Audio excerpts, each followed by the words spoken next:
récipients pour l'industrie pharmaceutique qui sont importés depuis l'Espagne. L'Espagne est le troisième fournisseur de la matière première et de certains intrants nécessaires à la production pharmaceutique. C'est le troisième fournisseur de l'Algérie après l'Inde et la Chine.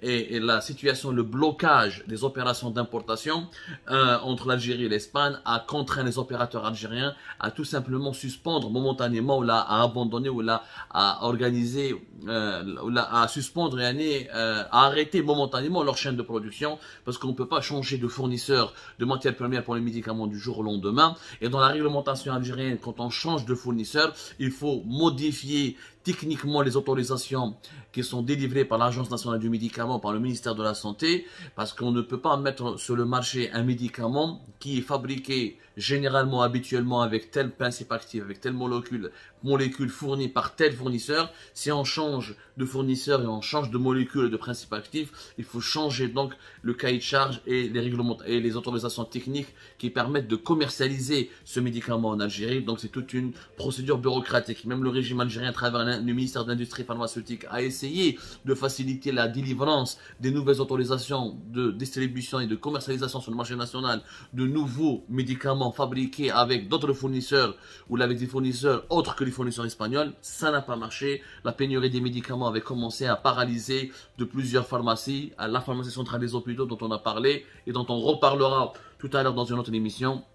Même les officines et pharmacies privées ont commencé à souffrir énormément de cette situation. Je rappelle, Belli, économiquement, ce n'était pas tenable pour l'Algérie de continuer à boycotter l'Espagne et boycotter les produits espagnols. L'Espagne était la destination de 9,8% des exportations algériennes en 2021, tandis que les importations de produits espagnols représentent 6,2% du total des importations algériennes.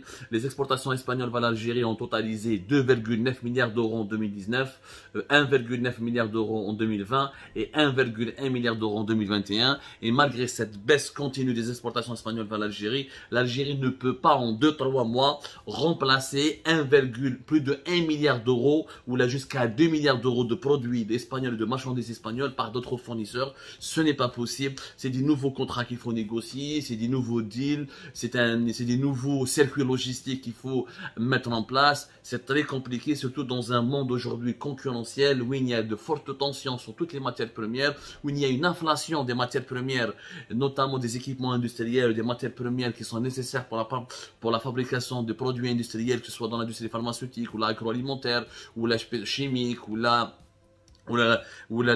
articles, tous les articles manufacturés, leur production est devenue de plus en plus complexe parce que le gaz et le pétrole a augmenté, les matières premières, leurs prix ont énormément augmenté et il y a certaines matières premières qui font l'objet de beaucoup de pénuries à cause des tensions géopolitiques provoquées par la guerre lancée par la Russie contre l'Ukraine et le bras de fer violent, de plus en plus violent et intense qui oppose l'Occident à la Russie avec son allié chinois. Donc la situation a été très compliquée pour que l'Algérie puisse se passer de la coopération économique avec l'Espagne, pour que l'Algérie puisse remplacer l'Espagne très facilement. Ça a été vraiment très difficile. Donc les pressions politiques de l'Union européenne, le président français Emmanuel Macron qui a joué un rôle important, plusieurs appels téléphoniques, plusieurs échanges avec Tebboune ont eu lieu entre juin et juillet 2022, où Macron a essayé de raisonner Tebboune, a essayé de le convaincre de revoir sa copie concernant l'attitude radicale qu'il avait adoptée à l'encontre de l'Espagne.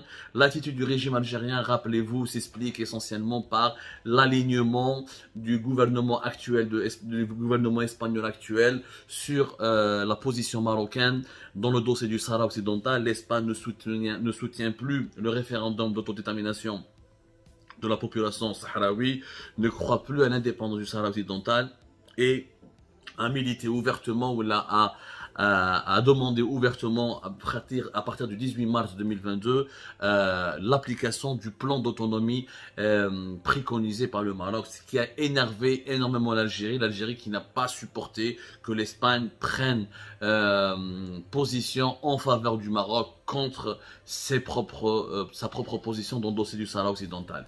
Mais on ne mélange pas la politique avec le business, on l'a toujours dit sur Algérie Part.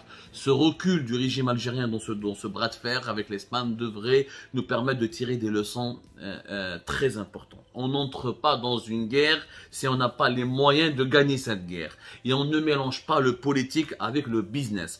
Tu n'as une production nationale, tu as une indépendance économique, tu as une indépendance dans plusieurs secteurs, comme le secteur des médicaments. Il y a que dans le secteur du médicament, l'Algérie fabrique 70% des médicaments qu'elle consomme. Ce qu'il faut, puisque la matière première de ces médicaments qui sont fabriqués en Algérie, elle est totalement importée. Donc réellement, quand on fait un véritable calcul et on prend en considération les molécules, les principes actifs ou les intrants nécessaires à la production de ces médicaments, on va voir que 60% des médicaments que nous consommons sont quelque part directement ou indirectement importés depuis l'étranger. Nous n'avons pas de souveraineté alimentaire. Nous avons besoin des céréales de l'Union européenne. Nous avons besoin des produits agricoles de l'Union européenne. Nous avons besoin des médicaments de l'Union européenne. Nous avons besoin des machines, des voitures et des équipements industriels de l'Union européenne. On ne peut pas entrer en guerre contre l'Union européenne alors que nous-mêmes, nous n'avons pas d'économie. Et ماهيش logique هذه ما تخش تلعبها انت ابو مدين وانت راك عايش donc 2020-2021 où tu es ultra dépendant de l'étranger pour soigner ta population, nourrir ta population, faire fonctionner ton économie et sécuriser ton pays. Le jour où on sera comme la Chine ou la Corée du Sud avec une croissance économique à 2 chiffres, avec une industrie hyper développée, avec une production nationale qui peut satisfaire au moins 60% des besoins nationaux, هذاك النهار روح دير un bras de fer contre Madrid, contre Bruxelles, où là tu vas défier l'Union européenne. Mais nous sommes un nain économique. Le pétrole et le gaz ne suffisent pas pour effrayer l'Union européenne. Nous n'est pas la Russie. Nous n'avons pas beaucoup de pétrole et beaucoup de gaz pour faire du chantage à l'Union européenne. Et la Russie n'a pas que le pétrole et le gaz. La Russie aujourd'hui tient le coup face aux sanctions occidentales, notamment américaines et celles de l'Union européenne, parce qu'elle a une autosuffisance alimentaire. Elle a une très très forte agriculture.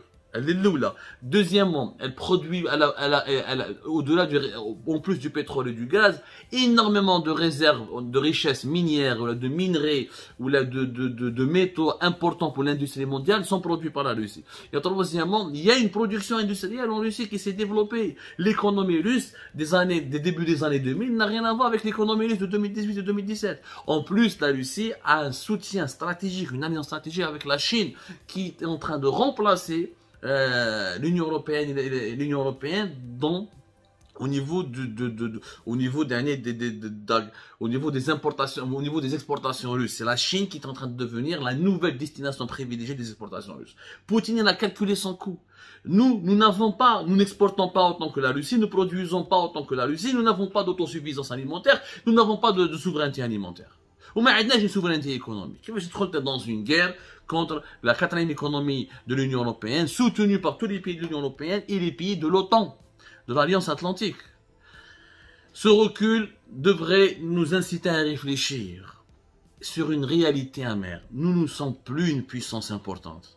Si nous voulons devenir une puissance régionale, nous avons besoin de développement économique.